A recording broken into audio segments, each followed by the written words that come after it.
Baik, kita lanjutkan pembahasan mengenai ancaman dan konservasi dari keanekaragaman alam. Oke, selanjutnya kita akan mulai membahas tentang ancaman-ancaman yang terjadi terhadap biodiversitas.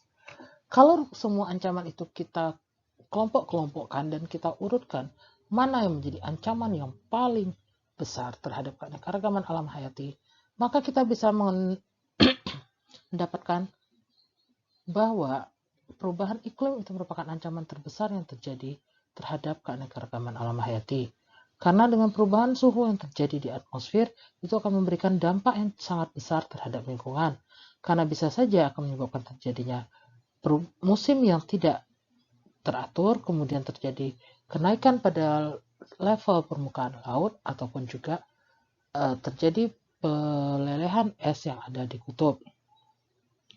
Berikutnya, kegiatan manusia yang menyebabkan terjadinya hilang habitat atau degradasi dari habitat akan menjadi penyebab yang menyebabkan keanekaragaman alam hayati tersebut menjadi berkurang ataupun menjadi hilang.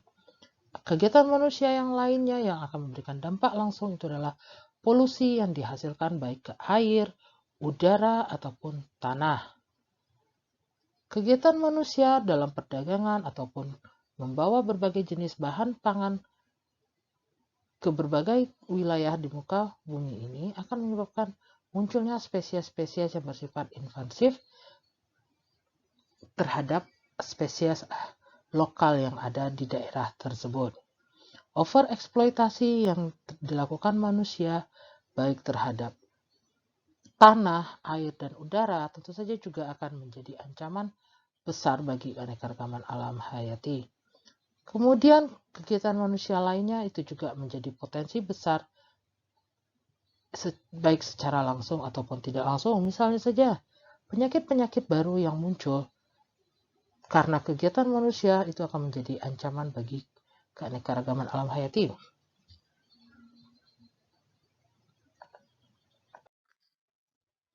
Tadi sudah disinggung, kegiatan manusia itu adalah ancaman utama bagi keanekaragaman hayati. Berbagai kegiatan manusia itu akan menyebabkan berkurangnya keanekaragaman alam hayati. Bisa kita lihat pada ilustrasi yang ada pada slide ini, penebangan hutan ataupun perubahan hutan dari jumlahnya yang sangat kaya ataupun berimbang menjadi satu jenis tanaman saja, itu akan mengganggu keanekaragaman alam hayati tersebut. Kegiatan seperti ini mungkin dampaknya tidak terjadi secara jangka panjang, tapi tetap saja akan menjadi ancaman bagi keanekaragaman alam hayati. Eksploitasi yang dilakukan manusia untuk mendapatkan berbagai jenis bahan tambang itu akan memberikan dampak jangka panjang bagi biosfer, dan tentu saja dengan rusaknya biosfer darat yang ada pada suatu ekosistem menyebabkan kerusakan atau perubahan keanekaragaman alam hayati itu akan terjadi dalam jangka panjang. Dari ilustrasi pertama tadi bisa kita lihat hilangnya dari biodiversitas atau rusaknya biodiversitas baik dalam jangka pendek ataupun jangka panjang itu karena aktivitas dari satu jenis spesies saja, yaitu Homo sapiens. Maka manusia menjadi spesies yang paling bertanggung jawab terhadap biodiversitas. Manusialah yang merubah kondisi muka bumi, maka manusia pula lah yang bertanggung jawab untuk melakukan konservasi terhadap biodiversitas tersebut. Manusia sudah menggunakan sumber daya alam tadi, semua materialnya, semua organisme yang ada di biosfer untuk kebutuhan hidup manusia, baik dari mineralnya, bahan bakar fosil yang dihasilkan oleh bumi, kemudian juga bahan bakar nuklir, tanaman, hewan, tanah, sumber air bersih, sumber udara bersih, dan juga matahari sendiri sudah digunakan atau dieksploitasi untuk kebutuhan. Perubahan iklim atau climate change merupakan ancaman terbesar terhadap keanekaragaman alam hayati. Kenapa iklim itu bisa berubah? Perubahan iklim itu terjadi karena perubahan dari suhu, perubahan dari curah hujan, kelembapan, ataupun kecepatan angin. 4 kondisi ini itu yang menyebabkan terjadinya perubahan iklim. Perubahan iklim itu akan memberikan dampak yang sangat banyak atau sangat besar terhadap kehidupan yang ada di bumi. Dimulai dengan menaiknya suhu permukaan bumi karena sinar matahari yang terus-menerus menerpa bumi akan menyebabkan naiknya permukaan air laut, kemudian di wilayah lain juga akan menyebabkan hal yang sebaliknya, yaitu berkurangnya sumber air sehingga terjadinya kekeringan. Kemudian, karena kondisi curah hujan dan juga kelembapan yang tidak menentu ini, itu juga akan menyebabkan terjadinya kecepatan angin yang tidak normal di beberapa wilayah. Inilah yang menyebabkan munculnya berbagai jenis badai di wilayah-wilayah tertentu. Kondisi yang tidak stabil ini, kondisi iklim yang tidak stabil ini akan menyebabkan dampak yang sangat besar, dimulai pada manusia. Manusia akan merasakan dampak panas, dampak kelelahan, ataupun juga bisa menyebabkan terjadinya stroke panas terhadap orang-orang yang sudah berusia lanjut. Kemudian juga pada hutan. Dengan naiknya suhu bumi dan berkurangnya cadangan air, maka akan mudah sekali memicu terjadinya kebakaran. Berkurangnya jumlah tanaman maka juga akan menyebabkan hewan-hewan tertentu mulai berkurang jumlahnya atau bahkan menuju kepunahan. Perusakan wilayah itu bisa terjadi karena kita memecah-mecah wilayah menjadi fragmen yang lebih kecil, karena kita membutuhkan sebagian wilayah tersebut untuk digunakan dalam kegiatan industri ataupun untuk perumahan bagi manusia. Dengan semakin berkurangnya ukuran dari suatu wilayah, maka ini akan mengganggu dari aktivitas hewan-hewan yang biasanya tinggal dan mencari makan itu dilakukan di tempat yang berbeda. Fragmentasi ini akan menyebabkan juga hewan-hewan liar itu tidak akan mampu lagi melakukan reproduksinya. Karena hewan-hewan itu adalah kelompok makhluk hidup yang biasa berpindah-pindah dalam kehidupan mereka. Kemudian hilangnya habitat itu juga akan menyebabkan berkurangnya biodiversitas. Hilangnya habitat bisa saja karena kita merusak habitat tersebut, ataupun bisa saja karena kita mengganggu hewan-hewan yang hidup di habitat tersebut, sehingga jika ada satu spesies yang berkurang ataupun hilang di suatu habitat, akan menyebabkan ekosistem itu menjadi tidak seimbang karena terputusnya rantai makanan dari wilayah tersebut. Berikutnya lagi akan kita bahas ancaman lain yang terjadi terhadap biodiversitas. Polusi. Polusi artinya kita memberikan suatu zat-zat asing atau zat-zat baru terhadap biosfer kita, baik udara, air, ataupun darat.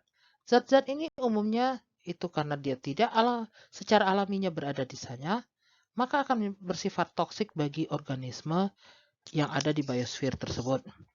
Sifat toksik ini itu akan dirasakan dampaknya berdasarkan level trofik dari organisme yang ada di rantai makanan ataupun di jaring makanan di ekosistem tersebut.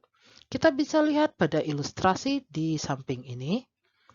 Jika suatu senyawa toksik atau zat toksik masuk ke perairan yang konsentrasinya hanya 1/juta ppm, saat dia mencapai level trofik tertinggi pada suatu rantai makanan, di sini diilustrasikan pada burung yang memakan ikan, konsentrasinya akan meningkat sampai 1 juta ppm, atau di sini 1 juta kali lipat ppm-nya, yaitu sekitar 25 ppm.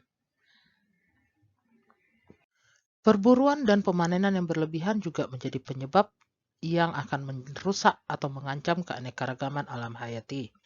Sudah tercatat di sejarah, kalau perburuan terhadap hewan-hewan eksotis atau hewan-hewan liar yang unik seperti harimau, burung dodo, ikan hiu, ataupun ikan paus itu menyebabkan berkurangnya jumlah spesies dari hewan-hewan tersebut. Beberapa jenis harimau itu sudah punah di muka bumi ini. Hal yang sama juga dengan pemanenan yang berlebihan. Panen dari ikan tuna ataupun penangkapan ikan tuna untuk kebutuhan sushi bagi orang Jepang, ataupun penangkapan ikan sturgeon untuk diambil kaviarnya, menyebabkan ikan tuna ataupun sturgeon menjadi hewan yang dilindungi saat ini. Sehingga harus diatur proses pengambilannya dari alam, sehingga banyak dikembangkan peternakan atau aquaculture dari ikan tuna ataupun sturgeon untuk memenuhi kebutuhan pangan tersebut. Overeksploitasi atau eksploitasi yang berlebihan terhadap beberapa jenis spesies untuk kebutuhan ekonomi atau karena nilai ekonominya juga menjadi faktor yang berpengaruh terhadap keberlangsungan dari suatu biodiversitas. Manusia mengeksploitasi hewan-hewan ini itu hanya untuk kebutuhan karena nilainya mahal atau karena dia digunakan untuk membuat barang-barang luksurius tertentu. Kegiatan manusia lainnya itu adalah dengan memperkenalkan atau membawa spesies yang bersifat invasif terhadap suatu wilayah. Spesies ini tentu saja karena dia secara alaminya tidak berada di wilayah tersebut, maka dia akan bersifat menjadi lebih berbahaya atau menjadi berbahaya karena tidak ada predator alaminya yang berada di wilayah tersebut. Invasif spesies menyebabkan gangguan terhadap rantai makanan yang ada di wilayah tersebut dan juga bisa memicu munculnya kepunahan dari hewan-hewan tertentu ataupun spesies tumbuhan tertentu. Kombinasi dari beberapa ancaman yang sudah kita jelaskan tadi, polusi, perubahan iklim, ataupun invasif spesies, itu akan memacu atau memicu munculnya kepunahan dari suatu hewan ataupun akan mengurangi jumlah populasi dari spesies-spesies yang terganggu rantai makanannya karena kondisi tadi.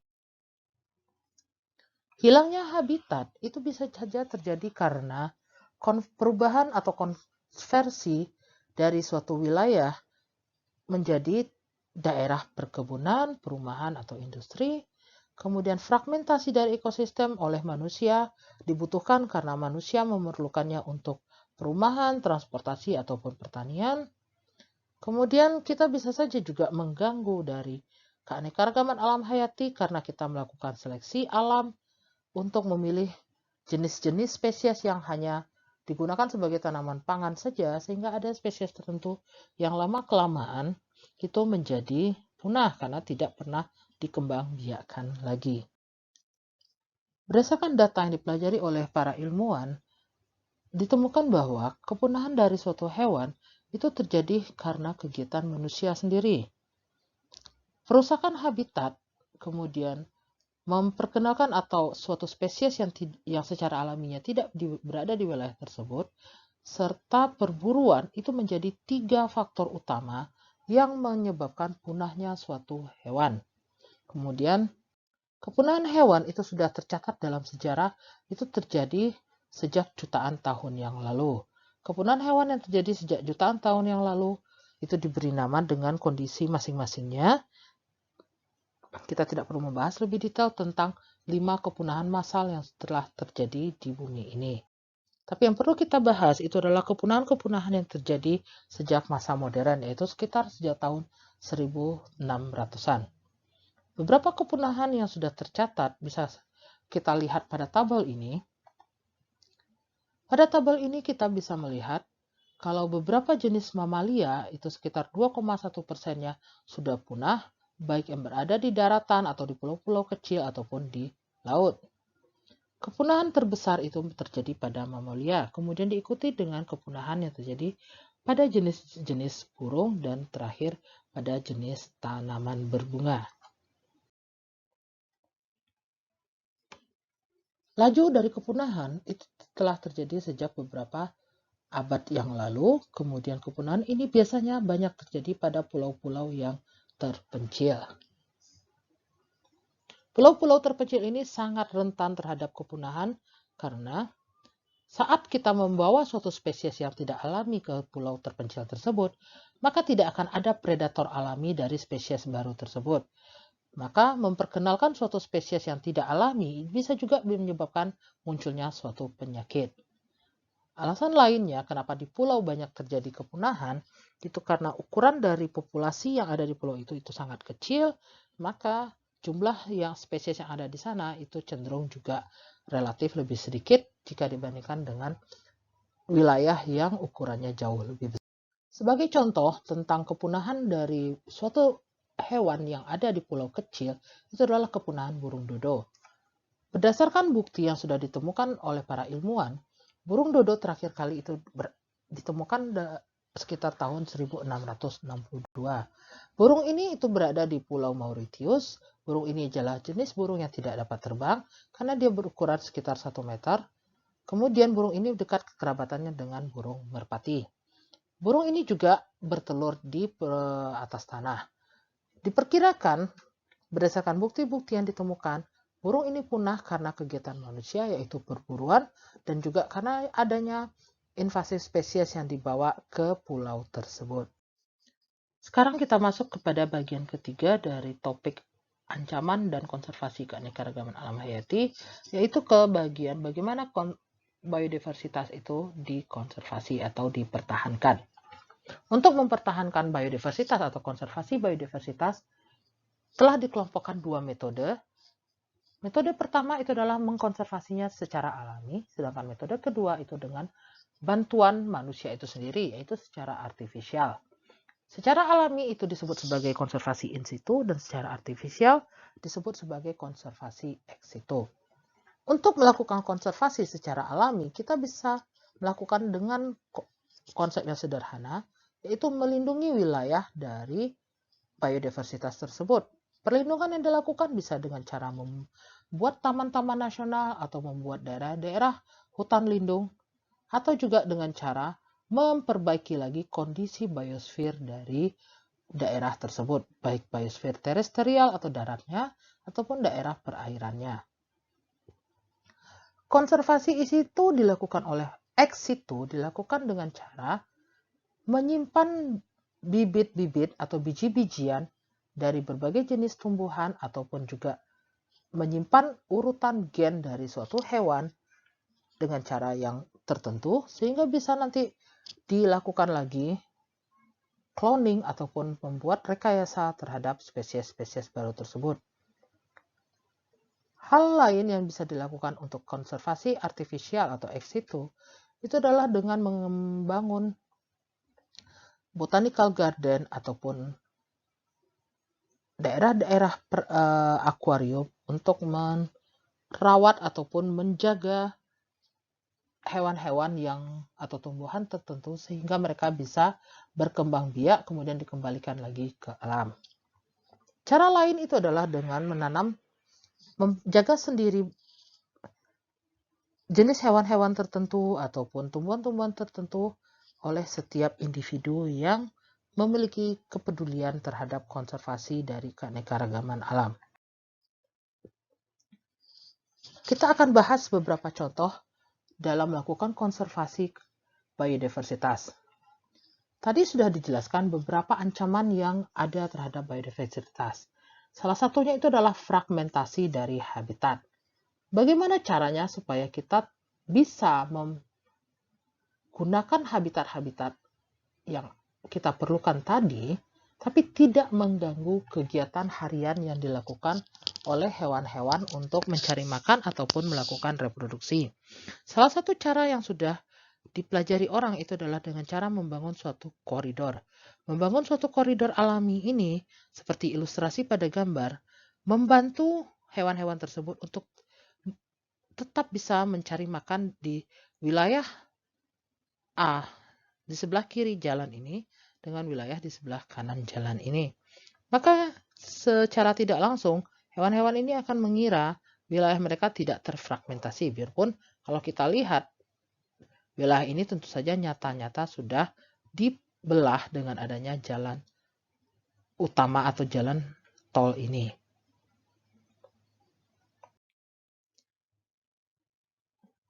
Penanaman tanaman-tanaman pangan ataupun pemeliharaan hewan ternak dengan spesies tertentu saja itu akan menyebabkan berkurangnya keanekaragaman spesies yang ada di suatu wilayah. Maka menerapkan jenis pertanian polikultur itu akan membantu menambah variasi spesies yang ada di wilayah tersebut. Dengan beragamnya variasi spesies atau menerapkan pertanian yang bersifat polikultur akan membantu mengurangi dominasi spesies tertentu yang Bisa saja itu akan menjadi suatu hama atau menjadi penyakit bagi tanaman pangan kita ataupun bagi hewan ternak yang ada di wilayah pertanian tersebut. Untuk mencegah terjadinya polusi, kita harus berpikir penyebab polusi itu biasanya karena senyawa-senyawa yang dihasilkan melalui kegiatan industri ataupun rumah tangga, misalnya saja sulfur ataupun senyawa-senyawa yang mengandung nitrogen, itu akan masuk ke daerah perairan. Masuknya senyawa-senyawa tersebut ke daerah perairan bisa saja menyebabkan terjadinya hujan asam. Kemudian hujan ini akan turun ke daerah pertanian dan juga akan menyebabkan rusaknya tanaman ataupun teracuninya hewan-hewan saat meminum lagi air yang sudah bersifat asam. Kemudian polusi yang muncul tadi itu juga akan mengganggu keseimbangan perairan, keseimbangan oksigen yang ada di perairan. Karena terlalu banyaknya senyawa-senyawa organik yang masuk dari limbah industri ataupun limbah rumah tangga, maka akan menyebabkan jenis tumbuhan tertentu menjadi lebih dominan. Misalnya saja adalah alga. Karena senyawa-senyawa organik tadi adalah sumber makanan baik untuk alga, sehingga alga menjadi berkembang biak secara berlebihan. Meningkatnya jumlah alga di suatu perairan akan menutupi permukaan perairan tersebut, maka akan berkurang pula lah jumlah oksigen yang ada di perairan. Berkurangnya jumlah oksigen menyebabkan banyak hewan-hewan tertentu lama-kelamaan akan menjadi mati. Bagaimana kita bisa mengembalikan lagi kondisi oksigen yang telah rusak karena adanya polusi tadi? Salah satu beberapa cara yang diusulkan oleh para ahli ekologi itu adalah dengan melakukan bioremediasi. Kemudian alternatif lainnya itu adalah dengan melakukan biological augmentasi. Kita lihat untuk bioremediasi. Bioremediasi itu adalah salah satu cara untuk mengatasi tadi kondisi eutrofikasi atau dominasi dari suatu alga yang ada di perairan ataupun dominasi dari suatu tumbuhan yang mendominasi perairan. Bioremediasi itu adalah dengan memperkenalkan suatu hewan tertentu, lebih tepatnya adalah lagi itu adalah suatu mikroorganisme. Mikroorganisme ini akan lebih mendominasi mengkonsumsi senyawa-senyawa limbah yang masuk ke perairan dan mereka akan berkompetisi dengan tanaman alga ataupun tanaman perairan lain dalam mengurai polutan yang masuk ke daerah perairan tersebut. Lama-kelamaan, bisa kita lihat pada ilustrasi ini, dengan menambahkan suatu mikroorganisme yang bisa melakukan bioremediasi, maka setelah 44 hari, perairan ini akan menghilang atau berkurang jumlah tanaman yang menutupi permukaannya. Cara berikutnya itu adalah untuk mengurangi pemakaian pestisida ataupun pupuk kimia. Kita bisa menggunakan metode ini yaitu biological augmentasi. Dominasi dari hewan-hewan tertentu yang bersifat hama pada daerah pertanian terjadi karena ketidakseimbangan dari rantai makanan. Dengan tidak adanya predator alami yang ada di suatu daerah pertanian, maka bisa saja daerah pertanian itu akan didominasi oleh satu jenis ulat tertentu ataupun satu jenis serangga tertentu. Dengan melakukan augmentasi biologi tadi, kita menambahkan predator alami yang seharusnya pernah ada di daerah tersebut. Maka dengan menambahkan predator alami, kita mencoba menseimbangkan lagi rantai makanan yang ada di daerah tersebut. Salah satu contoh untuk melakukan konservasi secara artifisial itu manusia sudah berpikir, atau lebih tepatnya lagi, para ilmuwan sudah berpikir, jika suatu masa saat terjadi perubahan iklim yang sangat-sangat ekstrim, maka bisa saja ada beberapa jenis tanaman pangan ataupun tanaman-tanaman lain yang ada tersedia di bumi selama ini itu bisa saja tidak ada.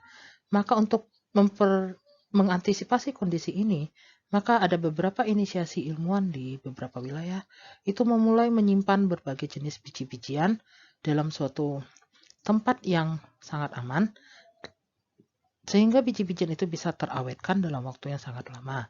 Salah satunya itu adalah suatu bank biji-bijian yang ada di Norwegia. Bank ini disebut bernama Svalbard Global Seed Vault.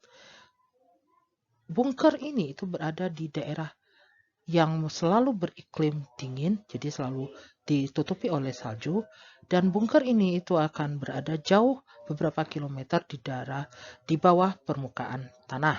Dengan harapan pada suatu masa saat terjadi suatu wabah ataupun perubahan iklim yang sangat hebat, maka kita masih memiliki persediaan dari beberapa jenis tanaman pangan yang biasa kita konsumsi.